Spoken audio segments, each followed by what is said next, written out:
Imran Khan Naml college کا دورہ کر رہے ہیں اور اس کے چھٹے کانوکیشن کی تقریب سے وہ خطاب کر رہے ہیں۔ جناب شہباز صاحب vice chancellor NUML university NUML college university بننے لگا انشاءاللہ، board of governors, faculty members, خاص طور پہ فیکلٹی ممبرز، کیونکہ یہ جو ہمارے رزلٹس ہیں یہ آپ کے جذبے اور جنون کی وجہ سے، جس طرح آپ اس خوبصورت علاقے میں، لیکن مجھے پتا ہے کہ یہاں بڑا مشکل تھا لوگوں کو، فیکلٹی ممبرز کو یہاں اٹریکٹ کرنا، تو آپ کی خاص طور پہ میں آج اکنالج کرنا چاہتا ہوں آپ کی قربانی اور آپ کی ڈیڈیکیشن۔ میں گریجویٹنگ اسٹوڈنٹس کو میں آپ سب کو مبارک دیتا ہوں، لیکن میں سب سے زیادہ مبارک دیتا ہوں آپ کے والدین کو جو یہاں آج آئے ہوئے ہیں۔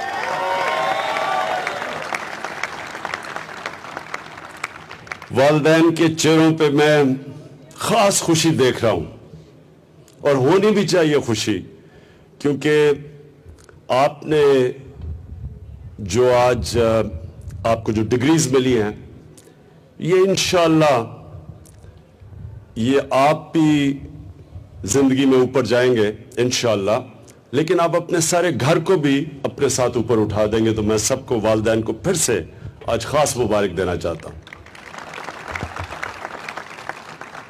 یہاں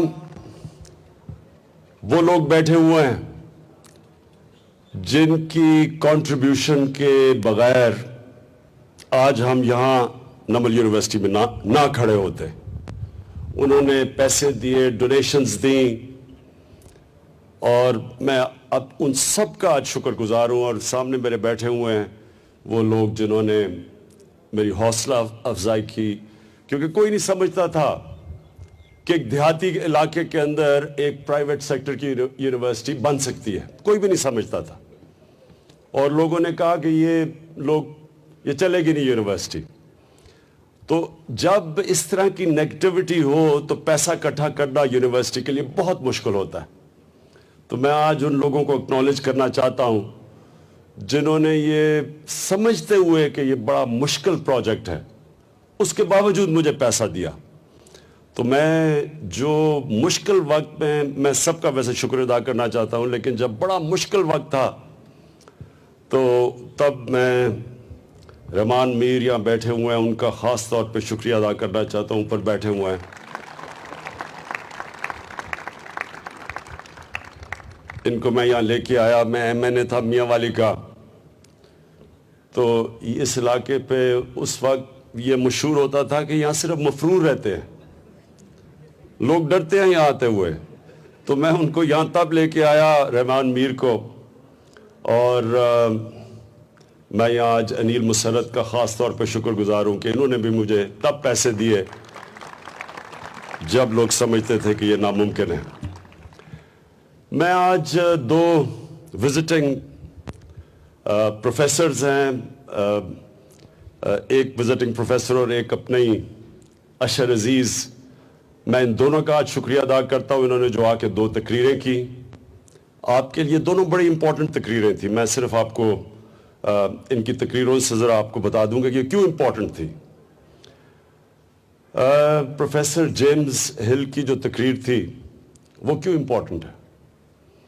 انہوں نے آپ کو یہ بتایا کہ کیلیفورنیا کتنا اناج پروڈیوس کرتا ہے، لیکن وہاں کم پانی ہے پاکستان سے، اتنی زرخیز زمین بھی نہیں ہے۔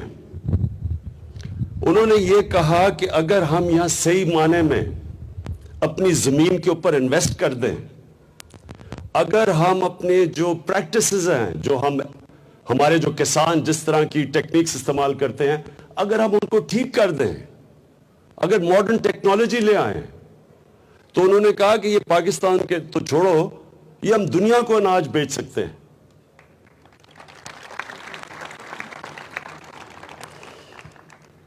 یہ بہت ضروری ہے ہم پاکستانیوں کے لیے سمجھنا۔ مجھے کئی دفعہ افسوس ہوتا ہے کہ ہم پاکستان میں رہتے ہوئے ہمیں پتہ ہی نہیں کہ اللہ نے یہ کس طرح کی زمین ہمیں دی ہے۔ اللہ نے یہ جو ملک دیا ہے 27ویں رمضان میں یہ ہمیں ملک دیا اللہ نے. ہمیں خود ہی نہیں اندازہ کہ اللہ نے کتنی نعمتیں دی ہیں اس ملک کو. صرف آپ ایگریکلچر لے لیں, ایگریکلچر. یہاں کارگل والے آئے جو کہ ایک انٹرنیشنل ایگریکلچر کے اندر بہت بڑی ایک وہ کام کرتے ہیں مختلف چیزوں میں. وہ مجھے ملنے آئے. انہوں نے کہا جی 2012 میں ہم چھوڑ کے چلے گئے تھے پاکستان, اس لیے کیونکہ یہاں کرپشن تھی, پیسے مانگتے تھے لوگ, ہم ملک ہی چھوڑ کے چلے گئے. وہ واپس آئے آپ. انہوں نے ایک چیز بتائی, انہوں نے یہ کہا, یہ میں آپ سب کے لیے کہہ رہا ہوں کہ پاکستان میں میرے خیال میں دنیا میں 7 یا 8 نمبر پہ ہماری گائے بھینسیں بکریاں لائف سٹاک جسے کہتے ہیں, دنیا میں ہم 7 نمبر پہ ہیں. لیکن مسئلہ یہ ہے کہ ہم سوکھا دودھ بھی امپورٹ کرتے ہیں. ہمیں وہ ملک جس کو دودھ دنیا کو بیچنا چاہیے, اور یہاں سارا مڈل ایسٹ میں ڈیمانڈ ہے دودھ کی, ہم یہاں پاکستان میں سوکھا دودھ امپورٹ کرتے ہیں. اور اس وجہ کیا ہے کہ انہوں نے کہا, کارگل والوں نے مجھے بتایا, اور یہی ابھی پروفیسر ہل بھی یہی باتیں کر رہے تھے, کیونکہ ہمارے کسی کسانوں کو نئی ٹیکنیکس کا ہی نہیں پتہ ہی نہیں کہ دنیا کدھر چلی گئی ہے. تو ایک گائے سے جو ہم دودھ لیتے ہیں وہ 6 لیٹر بنتا ہے ایوریج پہ. وہ کہتے ہیں امریکہ میں عام سی عام جگہ پہ 26 لیٹر ایک گائے سے وہ لیتے ہیں, اور ہالینڈ وغیرہ میں 40 لیٹر تک لے جاتے ہیں. تو آپ یہ سوچیں کہ صرف اگر ہم نئی ٹیکنیک سے دگنی کر دیں اپنی گائے کی ییلڈ, تو آپ سوچیں کہ ہمارے پاس ایکسٹرا دودھ بن جائے گا, ہم بیچ بھی سکتے ہیں. یعنی میں صرف یہ آپ کو اس لیے چیزیں بتا رہا ہوں کہ ہم اس لیے نہیں پیچھے رہ گئے کہ اللہ نے کوئی کمی چھوڑی ہے اس ملک میں. ہم پیچھے اس لیے رہ گئے ہیں کہ اللہ نے جو جب سے دنیا بنائی ہے اس نے کئی اصول بنائے ہوئے ہیں. اللہ صرف کامیابی ان کو دیتا ہے جو محنت کرتے ہیں, چاہے وہ یہودی محنت کریں چاہے کوئی اور کرے, کامیابی اس کو ملنی ہے جو کہ محنت کرتا ہے, جو تعلیم حاصل کرتا ہے, جو ریسرچ کرتا ہے, وہ قوم آگے نکل جاتی ہے. تو ہم نے ایگریکلچر کے اوپر یہاں اسکول میں بڑی زبردست جو ہم اب کوشش کر رہے ہیں کہ ہمارے پاس ہم یہاں انفارمیشن ٹیکنالوجی اس کا بھی استعمال کر رہے ہیں, اور ہم یہاں ایگری بزنس بھی شروع کر رہے ہیں, تاکہ دونوں مل کے جو فیوچر اب ہے اس کے ساتھ ٹیکنالوجی, اب نئی سائنس آ گئی ہے, آرٹیفیشل انٹیلیجنس. اب تو وہ جو پروفیسر مجھے بتا رہے تھے کہ ہمیں اتنا پتا ہے کہ ایک درخت کو کتنا پانی چاہیے, ہمارے پاس وہ کہتے ہیں پانی بھی کافی ہے. ہمیں یہی نہیں پتا کہ پانی کتنا دینا ہے, ضائع کرتے ہیں پانی, کھادیں زیادہ ڈال دیتے ہیں. کھاد بھی اب تو یہ بھی پتا ہے کہ ایک کھیت میں کتنی کھاد چاہیے, پانی کتنا چاہیے. تو یہ جو آگے ہم جائیں گے انشاءاللہ نمبل پائنیئر بنے گا اس کے اندر, لیٹسٹ جو ایگریکلچرل ٹیکنالوجیز کے اندر, ایگرو بزنس کے اندر. یہ جو ہماری زمین ہے انشاءاللہ اسی سے ہی, باقی چیزیں تو چھوڑیں, اللہ نے جو یہاں منرلز دیے ہیں ہر قسم کی, کبھی یہاں نہ ہم نے, آپ یہ سوچیں کہ ہم نے صرف 5 یا 10% جو ہمارے یہاں گیس اور تیل کی جو جگہ ہیں, صرف 5 یا 10% ہم نے ابھی تک کنویں کھودے ہیں. اور وہاں جدھر یہ پختونخوا میں یہاں ہم جو کنویں کھودتے ہیں, دنیا میں اتنا نہیں ہے کہ ہر 3 کنواں کھودتے ہیں اس میں سے ایک میں سے گیس نکلاتی ہے, لیکن ہم کھودتے ہی نہیں ہیں, باہر سے چیزیں امپورٹ کر لیتے ہیں. تو میں یہ آپ سب کے لیے اس لیے کہہ رہا ہوں کہ یہ جو پروفیسر نے آج باتیں کی, یہ انشاءاللہ ہم اس یونیورسٹی کے اندر ہم پائنیئرز بنیں گے ماڈرن ٹیکنالوجی کے, ایگریکلچر کے.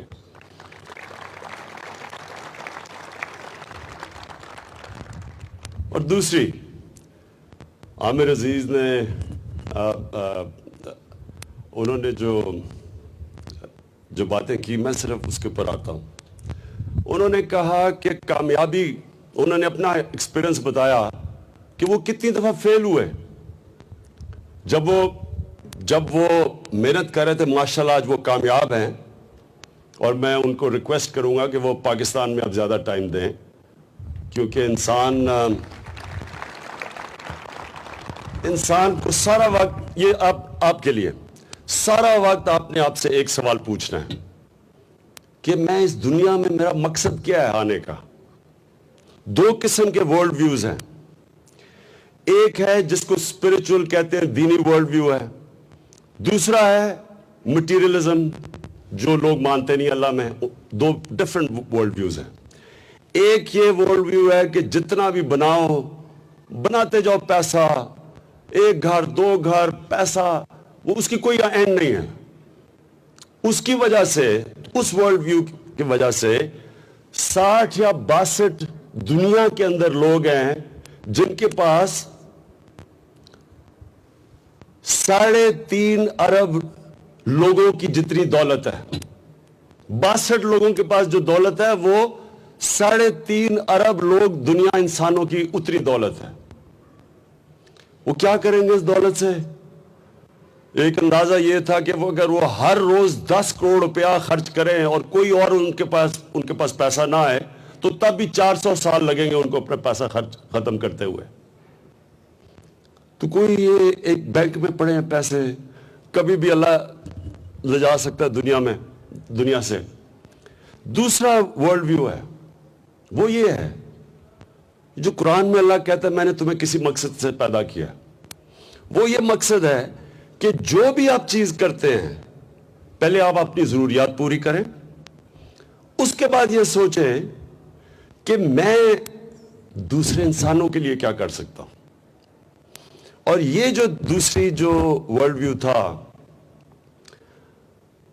اور یہ آپ کو ہمیشہ پلیز اس کو اسٹڈی کریں کیونکہ ایک ویژن کے تحت پاکستان بنا تھا. یہ یاد رکھیں, یہ ایسے ملک نہیں بنا تھا, اس کی ایک ویژن تھی. اس کے پیچھے ویژن تھی علامہ اقبال کی اور قائد اعظم کی. اور ویژن قائد اعظم کی تو یہ تھی نا کہ ہندوستان میں ہم نے برابر کے شہری نہیں رہنا تھا. وہ آج کے ہندوستان میں سب کو پتہ چل گیا ہے کہ مسلمانوں کو کیا مشکلات کا سامنا کرنا پڑا. وہ قائد اعظم کے عظیم ذہن نے تب ہی سوچ لیا تھا کہ ایک وقت آئے گا کہ وہ مسلمان سیکنڈ کلاس سٹیزن بن جائیں گے. لیکن ایک دوسرا ذہن تھا علامہ اقبال, جنہوں نے کہا تھا کہ ہم ایک ایسا ملک بنانا چاہتے ہیں جو ایک مثال بنے گا ساری مسلمان دنیا میں کہ ایک اصل اسلامی ریاست کیا ہوتی ہے. اور وہ ریاست نبی صلی اللہ علیہ وسلم کی سنت پہ چل کے وہ صرف ایک ریاست تھی, وہ مدینہ کی ریاست بنی تھی. اس کے اصول تھے, ان اصولوں کے پر ہم نے پاکستان کو بنانا تھا. اور وہ کیا تھا؟ اب وہ ریاست میں کیا تھی, کیا فرق تھا باقیوں سے؟ وہ دنیا کی تاریخ کی پہلی فلاحی ریاست بنی تھی. یعنی ریاست بنی تھی انسانوں کے لیے. غریب تھے تب مسلمان جب مدینہ کی ریاست بنی, لیکن وہ ایک فلاحی ریاست بنی. جو حکمران تھے وہ اپنی ذات کے لیے نہیں آئے. اگر ان کو پاور ملی تھی تو پاور تھی انسانوں کی بہتری کے لیے, اس لیے تو فلاحی ریاست بنی تھی. جو آج پروگریسو ٹیکسیشن کہتے ہیں مغرب میں, وہ پہلی دفعہ زکوٰۃ کے ذریعے اس کو سمجھا گیا کہ جتنا جس کے پاس پیسہ اتنا زیادہ وہ کنٹریبیوٹ کرے, اور وہ کنٹریبیوٹ کرے نچلے طبقے کو اوپر اٹھانے کے لیے. یہ بڑا عظیم کانسیپٹ تھا. اور آج بدقسمتی سے یہ آپ اگر اسکینڈینیویا جائیں تو وہاں آپ کو نظر آئے گا یہ کانسیپٹس. پھر تعلیم کے اوپر انہوں نے زور دیا کہ جو جنگی قیدی ہوتے تھے وہ رہا ہو سکتے تھے اگر وہ 10 لوگوں کو پڑھا لکھا دے. اب سوچیں, ان سے اس زمانے میں پیسے لیتے تھے جنگی قیدی کو رہا کرنے میں. پیسے کو ترجیح نہیں دی, تعلیم کو دی.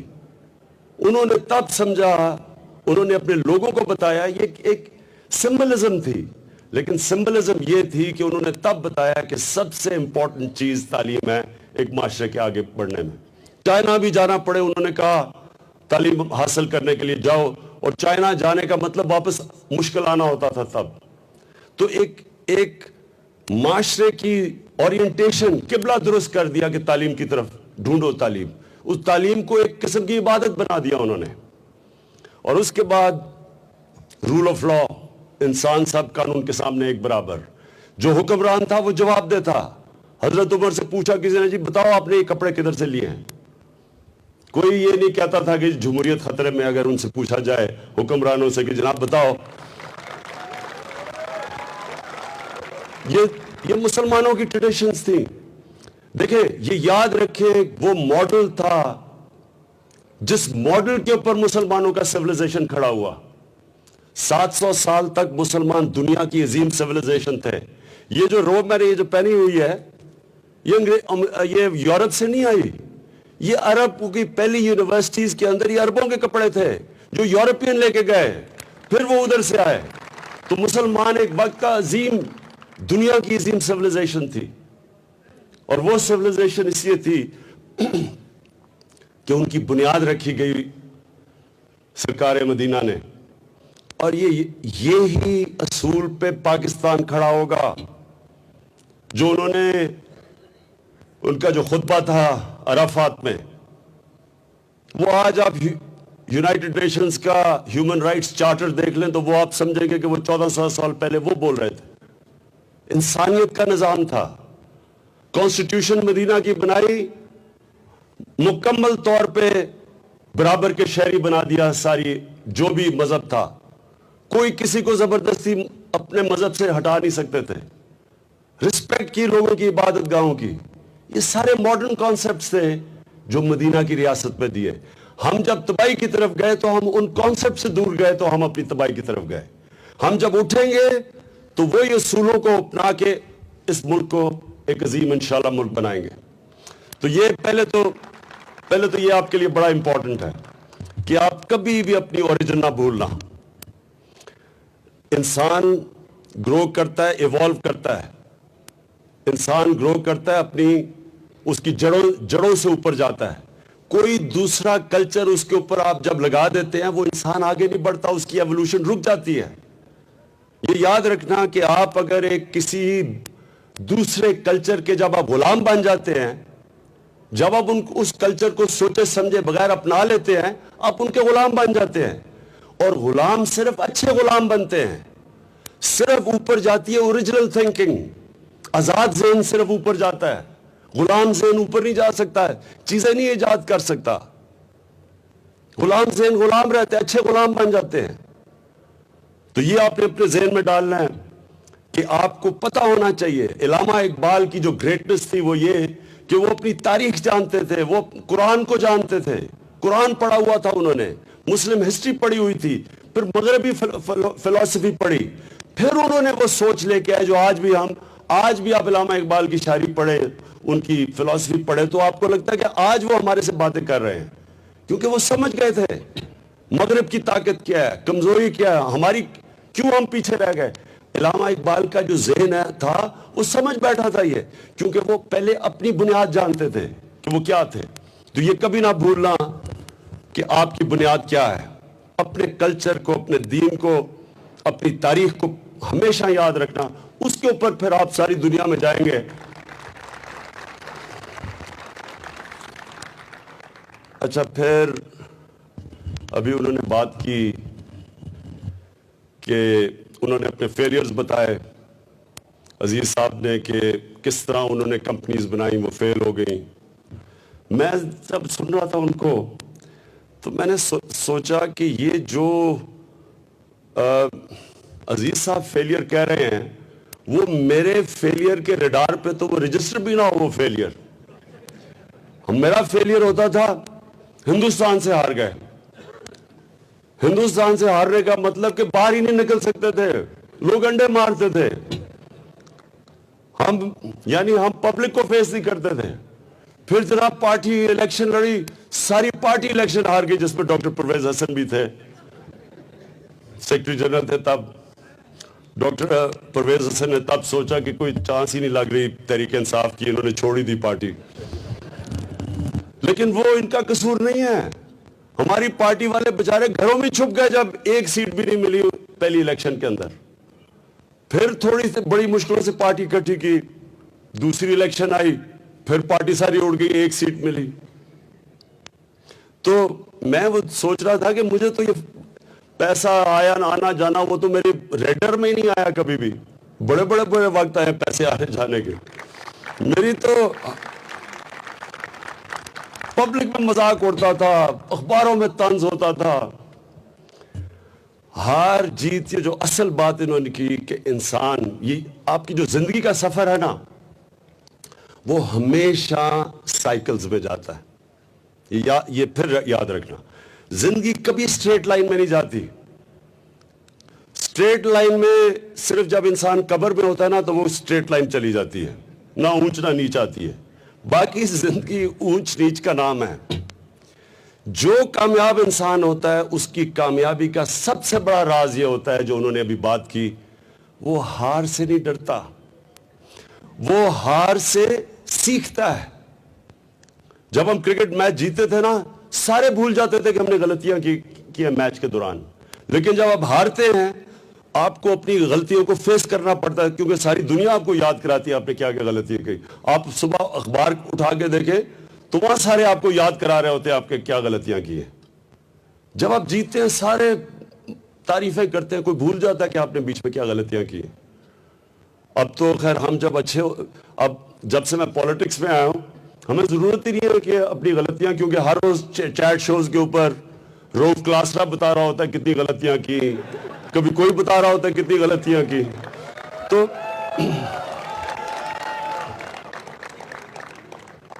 لیکن یہ ہے, یہ آپ نے سمجھنا. دیکھیں جمہوریت کیوں آگے نکل گئی بادشاہت سے. علامہ اقبال اور شاہ ولی اللہ نے دونوں کا ایک تھیسس تھا کہ مسلمان پیچھے اس لیے رہ گئے کہ ہمارے پاس بادشاہت رہ گئی اور مغرب میں جمہوریت آ گئی. کیا وجہ ہے کہ جمہوریت آگے نکلی؟ دو وجوہات ہیں. نمبر 1, جمہوریت کے اندر میرٹ ہوتی ہے, بادشاہت میں میرٹ نہیں ہوتی. اب اورنگزیب عظیم بادشاہ تھا مغلوں کا, جب اورنگزیب گیا تو اس کے نیچے کوئی بھی اس کا بیٹا نہیں تھا, کیوں, اور چننے تھے صرف بیٹوں سے. اگر بڑے بڑے تکڑے مغل جنرل تھے تب, اگر وہ مغل جنرل چن لیتے وہ بہتر بادشاہ بن سکتے, لیکن بننا تھا خون کی وجہ سے. اب اس کے بیٹوں میں کسی میں تھے ہی نہیں, تو ختم ہو گیا مغل بادشاہت ختم ہو گئی. اسی طرح سلیمان جو آٹومن ایمپرائر, سب عظیم سب سے بڑی سپر پاور تھے آٹومنز یورپ کے اندر. لیکن جب سلیمان گیا تو اس کی بیوی نے سکیم کر کے دوسرے بیٹے کو بنا دیا جو اصل بیٹا تھا, جو تکڑا تھا. ادھر سے وہ نیچے جانے شروع ہو گئے. جمہوریت میں کیا تھی کہ جمہوریت میں جو اوپر آتا تھا لیڈر, وہ ایک سٹرگل سے آتا تھا, تو جمہوریت آگے نکلنا شروع ہوگی, میرٹ تھا. ہمارے ملک میں کہتے تو ہم جمہوریت ہیں, لیکن کیوں ہمارا ملک پیچھے رہ گیا؟ جمہوریت میں ذوالفقار علی بھٹو کو ایوب خان نے 8 سال ایک ملٹری ڈکٹیٹر نے ان کو وزیر بنا دیا, وہ پھر بھی انہوں نے سٹرگل کی. بعد میں نواز شریف کو ایک ملٹری ڈکٹیٹر نے پکڑ کے پہلے گورنر بنایا, اور پھر وزیر اعلیٰ بنایا, پھر IGI کو بڑھا کے انہوں نے پرائم منسٹر بنا دیا. سٹرگل نہیں کی. کیا سٹرگل تھی اس میں؟ آج کل جو شہباز شریف نے بڑی طنز کیا, پنجاب کے چیف منسٹر میرے سامنے عثمان مزدار بیٹھے ہیں, کہتے جی بڑی عجیب سی گھٹیا سی زبان استعمال کی. میں ان سے پوچھ رہا, شہباز شریف آپ کا کیا ہے؟ آپ تو بھائی کی وجہ سے بائی ڈیفالٹ بن گئے ہیں سب کچھ, آپ کی کیا سٹرگل ہے؟ ان کے بچے سارے تیار ہو گئے ہیں. ادھر دوسری طرف دیکھو, وہ باپ بیٹا کاغذ پکڑ کے پھر رہے کہ جی ہمیں وراثت میں مل گئی ہے پولیٹیکل پارٹی. یہ جمہوریت نہیں ہے. جمہوریت میرٹ کا نام ہے. اگر جمہوریت میں میرٹ نہیں, وہ جمہوریت نہیں ہے. اور دوسری چیز, جمہوریت آگے نکل گئی, بادشاہ جواب دہ ہے. میں نے حضرت عمر کی آپ کو مثال دی. اس سے پہلے جو یورپ تھا, یورپ کی جو ساری سٹرگل ہوئی جمہوریت کی, وہ میگنا کارٹا سے شروع ہوئی. میگنا کارٹا کیا تھا؟ ایک ڈاکیومنٹ تھی کہ بادشاہ کو قانون کے نیچے لے کے آؤ. ان کی ساری سٹرگل تھی کہ جو بھی سربراہ ہو وہ جواب دہ ہو. اکاؤنٹیبل ہوتا ہے جمہوریت کے اندر بادشاہ, ہر طرح پیسہ نہیں خرچ کر سکتا, عوام کے ٹیکس پیئر سے وہ جواب دہ ہوتا ہے.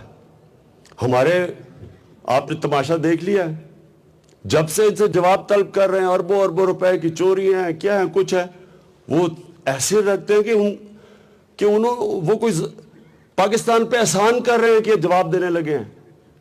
اس لیے جب تک جمہوریت کے اندر یہ دو چیزیں نہیں ہوتی وہ آگے نہیں بڑھتی. اب چائنا ہے, چائنا ہمارے سے آگے نکل گیا, ساری دنیا سے آگے نکل رہا ہے. وہاں تو الیکشن نہیں ہے لیکن وہاں دونوں چیزیں ہیں. لیڈر جواب دہ ہے. وہاں 400 وزیروں کو 5 سال میں احتساب میں پکڑا گیا. 400 وزیروں کو 5 سالوں کے اندر ان کی اکاؤنٹیبلٹی میں جیلوں میں ڈالا گیا. وزیروں کو 400 وزیروں کو. ان کا جو لیڈر ہے پریزیڈنٹ شی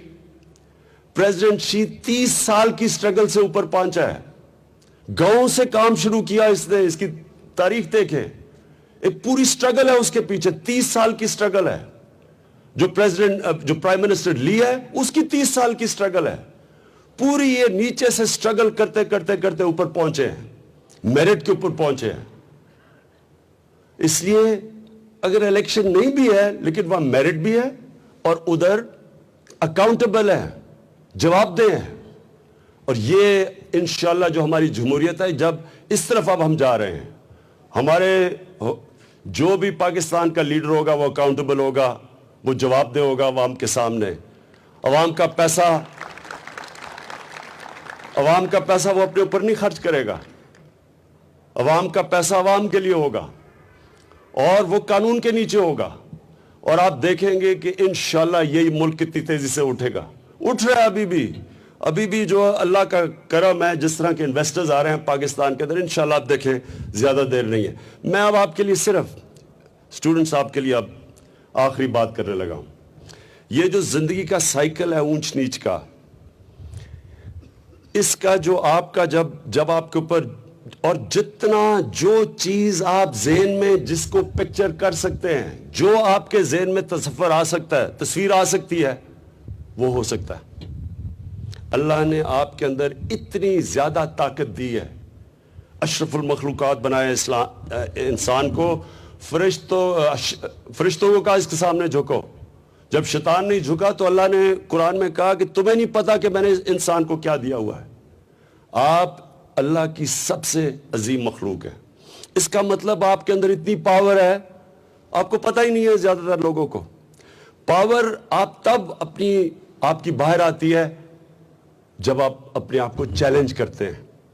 جتنا آپ چیلنج کرتے رہیں گے اتنی آپ کے اندر سے پاور نکلتی اوپر آتی جائے گی. اس کی سیکرٹ یہ ہے کہ جس وقت انسان کا پوٹینشل ختم ہوتا ہے, جب وہ ہار مان جاتا ہے.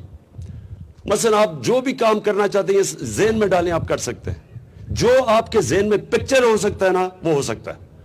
لیکن یہ سمجھ جانا کہ برا وقت آئے گا, برا وقت آنا ہے, یہ ہو ہی نہیں سکتا کہ میں پھر سے کہہ رہا ہوں کہ آپ ایسے اوپر چلے جائیں. نیچے آنا ہے, کہیں گریں گے آپ راستے میں. آپ کا امتحان ہوگا جب اب مشکل وقت آئے گا. مشکل وقت میں جو لوگ ہاتھ کھڑے کر دیتے ہیں, ہار مان جاتے ہیں, ان کی زندگی پھر وہاں ادھر سے نیچے جانی شروع ہو جاتی ہے. یا آپ اوپر جاتے ہیں یا نیچے جاتے ہیں. یہ کوئی پلیٹو نہیں ہوتا. میں نے بتایا پلیٹو صرف قبر میں ہوتی ہے. آپ نے جب برا وقت آنا ہے, ہار نہیں ماننی. برا وقت آپ کو بتانے آیا ہے کہ آپ کوئی غلطی کر رہے ہیں, اس کی نشاندہی کریں. یونیورسٹی ایجوکیشن آپ کو اکوپ کرتا ہے, آپ کے ذہن کو اکوپ کرتا ہے اپنی بہتر انالیسس کرنے کے لیے, اپنے غلطیوں کا جائزہ بہتر لینے کے لیے. اس کا جائزہ لیں, محنت کریں, پھر آپ اوپر آ جائیں گے. پھر آپ پہلے سے زیادہ تکڑے ہو کے اوپر آئیں گے. پھر جب آپ نیچے آئیں گے, پھر جب آپ محنت کریں گے آپ اور تکڑے ہوتے جائیں گے. تو زندگی اس طرح سٹیپنگ سٹون ہے. اسکول تیار کرتا ہے یونیورسٹی کے لیے, یونیورسٹی تیار کرتا ہے نوکری کے لیے. نوکری میں جب آپ کی ایمبیشن ختم ہو گئی کہ جی میں آرام سے اب زندگی گزارا ہوں, اس کا مطلب آپ کی زندگی رک گئی. جو کرکٹر میرے زمانے میں ریٹائر ہوئے تھے, میرے ساتھ ہوئے تھے, جنہوں نے اپنے آپ کو اس کے بعد زندگی میں صرف آسان راستہ لے لیا. آسان راستہ یہ ہوتا ہے میرے لیے کرکٹ کے بعد میں کچھ نہ کرتا, آرام سے میں کرکٹ کے اوپر بات چیت کرتا اور ساری زندگی آرام سے, اس سے یعنی کمفرٹ زیادہ میرے میں گزار سکتا تھا. لیکن وہ اس کا مطلب میری زندگی کا جو ٹریجیکٹری ہے وہ ختم اس لیے ہو جانی تھی کہ چیلنج ختم ہو جانا تھا. جب چیلنج ختم ہوتا ہے انسان کا پوٹینشل ختم ہو جاتا ہے. آپ کا پوٹینشل تب تک ہے جب تک آپ کو چیلنج کرتے رہتے ہیں. اقبال کا شعر ہے کہ ستاروں سے آگے جہان اور بھی ہیں, ابھی عشق کے امتحان اور بھی ہیں.